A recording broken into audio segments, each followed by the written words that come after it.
So we're going to talk about Call of Duty Ghosts, and I really don't know where to start because it feels like I'm going to do an interview on 3 different games almost. It's always so much to talk about. You got your single-player campaign, you got your multiplayer, you got squads, a lot of stuff there, as well as sort of the overlapping meta game of clans and all of that stuff. But let's start with the single-player campaign, because you're showing off a little bit about what it is that sort of turns America into turmoil now. Yeah, so today we finally showed off the Odin Mission. It's something that we've teased since E3, but we never really talked about it. So when the studio came together and realized that we wanted to make a story about an underdog, we looked closely at some things that could potentially set up the story for us, right? And then we came across research on Odin online, which is a real project that existed at some time. And so we created it in our game. The U.S. puts it up in space, and it's a satellite that can drop rods onto the Earth. And these rods are going to have the effect of a nuclear weapon without the radiation, right? So in the beginning of our story, you and your brother Hesh are growing up in this America, and then you personally experience this Odin strike onto the United States. And we showed it off today, and I think people, I don't know, did you like it? It was certainly very spectacular. It made me think a little bit of that upcoming movie Gravity, in a way, except with guns. Oh yeah, it was funny when that trailer came out. We were like, oh, we kind of did that in the game. Yeah. Yeah, but what we saw today, that's sort of the prologue that sort of sets things up, and then the events of the game will take place a little bit later on. Yes. So within our storyline, you play as Logan, and you're playing alongside your brother Hesh and Riley.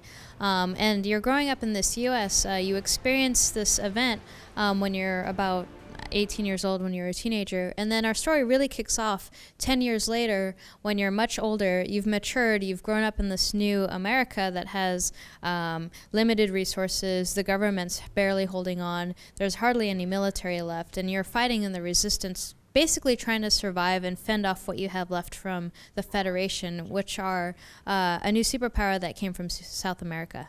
So being an underdog, does that mean that you will won't have access to the same kind of weaponry, or is it more guerrilla warfare? What kind of warfare are you looking at? It's very much something that's more tactical in a way, and it sort of forces them to kind of play as if it's guerrilla warfare, only because you don't have any of the nice tech or tools that the superpower has. And that was something that we really wanted to explore, and it allowed us to open up and have missions in the game that we've never necessarily would have had otherwise. Because if you think back to Modern Warfare 3, you always had the best weapons, you always had the best tech, but in Ghosts you find yourself in situations where you say, okay, I need to take out that base, but there's only 5 of us, and we don't have, an airstrike to call in or anything. So we shut off a mission such as Into the Deep at E3, where you go underwater and you're trying to act stealth-like and not be detected, and you're fighting people in the ocean, which is something that's new for us too.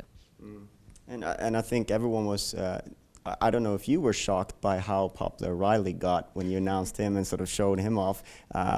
Sort of usually it's like in this kind of weapons, it's like huge weapons or drones or things that explode a lot, but the dog is sort of like the main guy in this one, right? Yeah. I mean, because you don't have the best tech, right?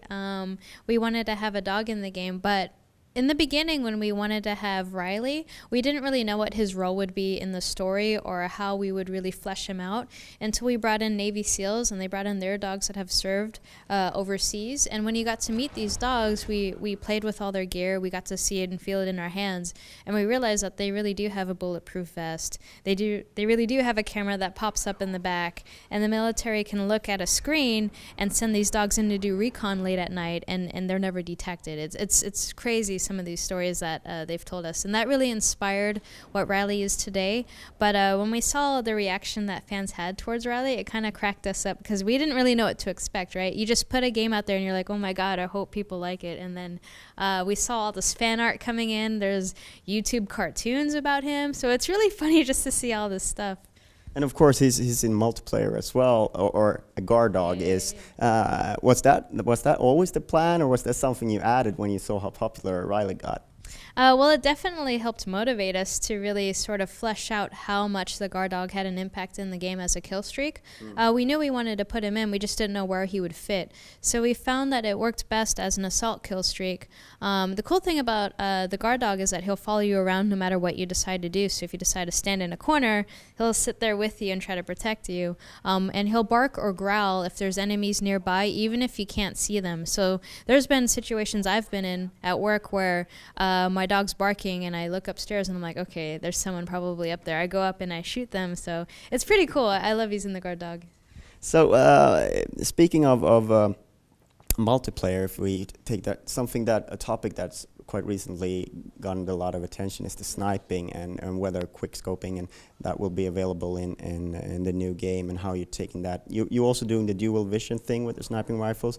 Can you tell us a little bit how you've designed that and how it will work in the new game? Yeah, so we had a lot of fan requests for an ability to be able to see what's going on around them when they're sniping. So the solution that we came up with is something called dual render tech. It renders 2 images at once on the same screen. So not only are you going to get the crystal clear view through your sight when you ADS, but you're also going to get blurred out vision around you. So you can still get a perspective if someone's going to run through your sight line or not. And I guess I wanted to touch on something as well because I thought it was kind of cool because I'm not an elite player, but the squads sort of offer that multiplayer experience to those who perhaps aren't as skilled as others. Can you tell us a little bit what the thinking went into squads and because it sounds like a game in its own, really? Yeah, I mean, it sort of was a solution for a lot of things that we were looking at. I mean, I know a lot of people wanted combat training in a sense, and we were able to throw that into squads by having you play with bots. But the real reason why we wanted to create squads as a third game mode is because we know fans are going to be customizing and creating their soldiers, and they're probably going to spend a lot of time with them. So why not have a fun mode where you can kind of show off how good your soldiers have become over time, right? So the cool thing about squads is that you can play offline or online against people. You can play with you and your squad of soldiers as your teammates against other people, and their personalities are going to be changed based on what weapons you equip to them and what perks they have available. So you're definitely going to see a bunch of different AI movement and stuff based on what you give them or what you equip them with. But the cool thing about squads is that no matter whether you play multiplayer or squad, you're still going to be able to level up your soldiers and prestige if you really wanted to. It just may take a much longer time than if you played multiplayer. Right. I think we all know when Call of Duty Ghosts is coming out, November 5th. Thank you so much for your time. Thank you.